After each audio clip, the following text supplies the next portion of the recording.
जय श्री हरि विष्णु। राधे राधे दोस्तों, आप सभी का मेरे चैनल में बहुत बहुत स्वागत है। आज हम आपके लिए शुक्रवार के दिन की जाने वाली व्रत संतोषी माता व्रत कथा लेकर आए हैं। कथा पूरी सुनिएगा और अच्छी लगे तो प्लीज़ लाइक, चैनल को सब्सक्राइब जरूर कीजिएगा। एक बुढ़िया थी, उसके 7 बेटे थे, 6 कमाने वाले थे, जबकि एक निकम्मा था।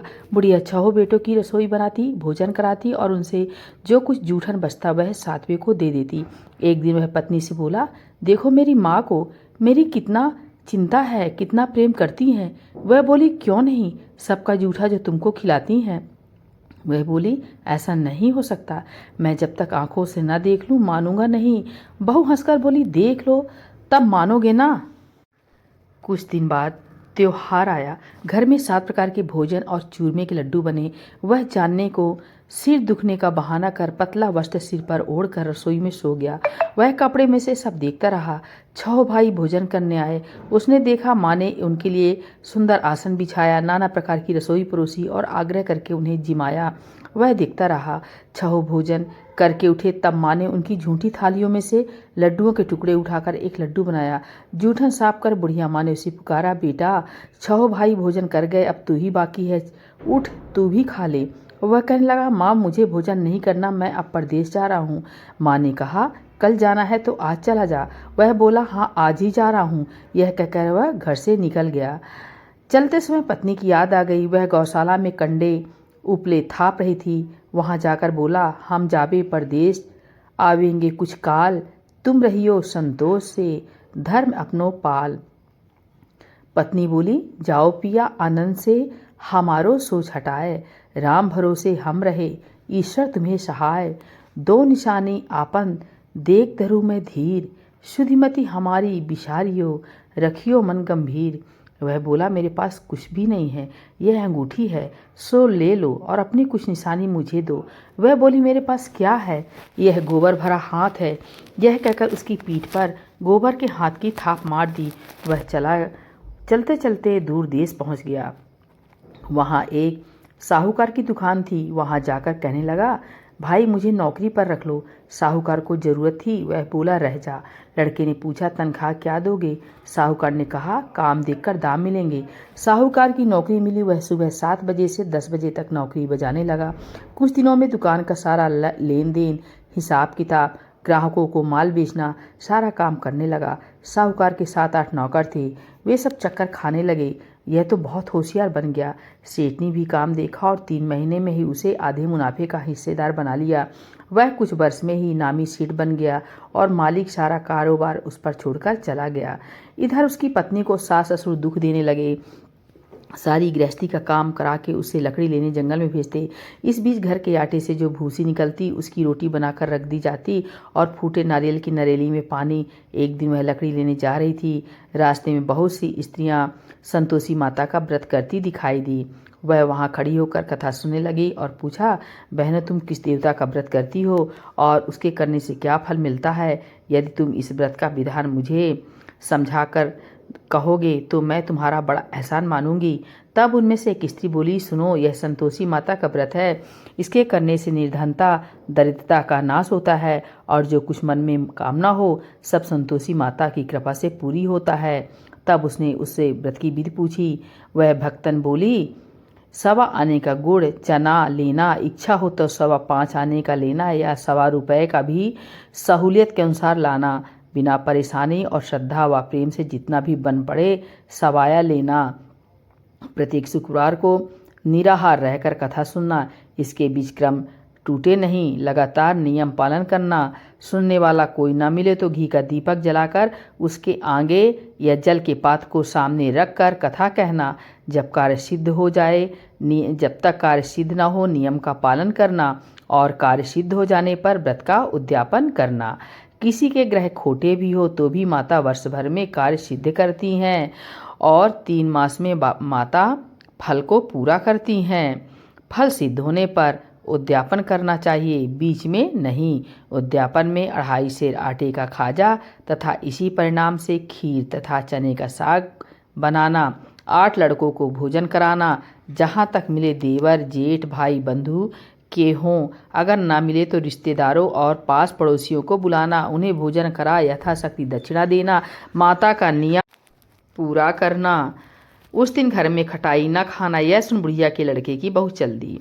रास्ते में लकड़ी के बोझ को बेच दिया और उस पैसों से गुड़ चना ले माता के व्रत की तैयारी करने चली। और उसने सामने मंदिर देखकर पूछने लगी, यह मंदिर किसका है? सब कहने लगे संतोषी माता का मंदिर है।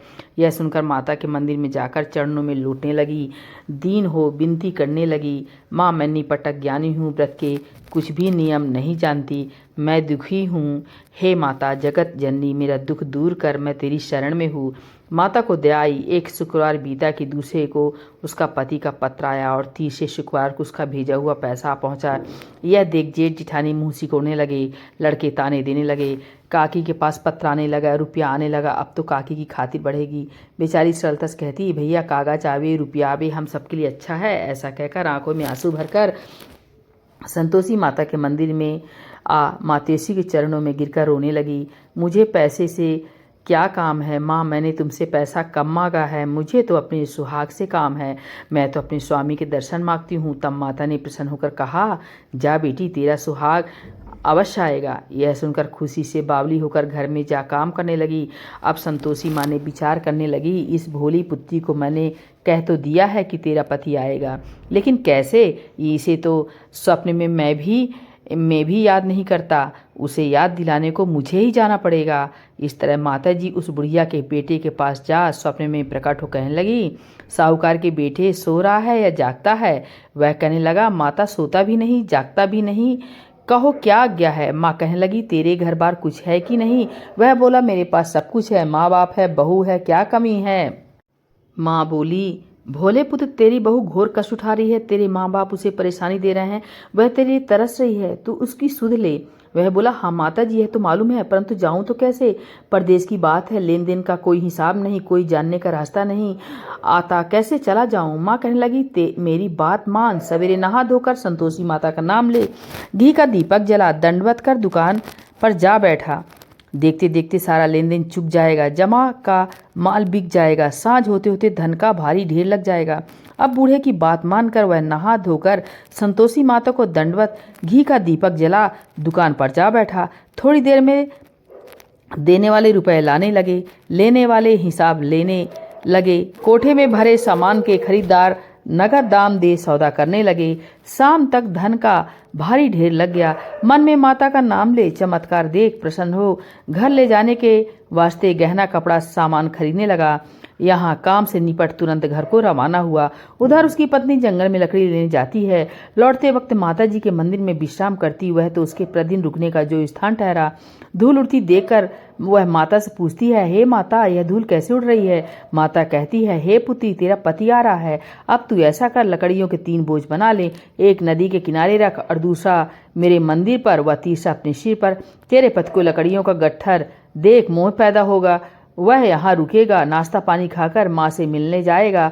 अब तू लकड़ियों का बोझ उठाकर जाना और चौक में गट्ठर डालकर जोर से आवाज लगाना, लो सासू जी लकड़ियों का गट्ठर लो, भूसी की रोटी दो, नारियल के खेपड़े में पानी दो, आज मेहमान कौन आया है? माता जी से बहुत अच्छा कहकर वह प्रसन्न मन से लकड़ियों के 3 गट्ठर बनाई, एक नदी के किनारे पर और एक माता जी के मंदिर पर रखा। इतने में मुसाफिर आ पहुंचा। सूखी लकड़ी देख उसकी इच्छा उत्पन्न हुई कि हम यहीं पर विश्राम करें और भोजन बनाकर खा पीकर गांव जाएं। इसी तरह रुककर भोजन बना, विश्राम करके गांव को गया, सबसे प्रेम से मिला। उसी समय सिर पर लकड़ी का गट्ठर लिए वह उतावली सी आती है, लकड़ियों का भारी बोझ आंगन में डालकर जोर से 3 आवाज देती है, लो सासू जी लकड़ियों का गट्ठर लो, भूसी की रोटी दो, आज मेहमान कौन आया है? यह सुनकर उसकी सास बाहर आकर अपने दिए हुए कष्टों को भुलाने हित कहती है, बहू ऐसा क्यों कहती है? तेरा मालिक ही तो आया है, आ बैठ, मीठा भात खा, भोजन कर, कपड़े गहने पहन। उसकी आवाज़ सुन उसका पति बाहर आता है, अंगूठी देख व्याकुल हो जाता है। माँ से पूछता, माँ यह कौन है? माँ बोली, बेटा तेरी बहू है, जब से तू गया है तब से सारे गांव में भटकती फिरती है, घर का काम काज कुछ करती नहीं, 4 पहर आकर खा जाती है। वह बोला, ठीक है माँ, मैंने इसे भी देखा और तुम्हें भी, अब दूसरे घर की ताली दो, उसमें रहूंगा। माँ बोली, ठीक है, जैसी तेरी मर्जी। तब वह दूसरे मकान की तीसरी मंजिल का कमरा खोल सारा सामान जमाया। एक दिन में राजा के महल जैसे ठाट बाट बन गया। अब क्या था, बहू सुख भोगने लगी। इतने में शुक्रवार आया। शुक्रवार व्रत के उद्यापन में हुई भूल। उसने पति से कहा, मुझे संतोषी माता के व्रत का उद्यापन करना है। पति बोला, खुशी से कर लो। वह उद्यापन की तैयारी करने लगी। जिठानी के लड़कों को भोजन करने के लिए कहने लगी। उन्होंने मंजूर किया, परंतु पीछे से जिठानी ने अपने बच्चों को सिखाया, देखो भोजन के समय खटाई मांगना, जिससे उसका उद्यापन पूरा न हो।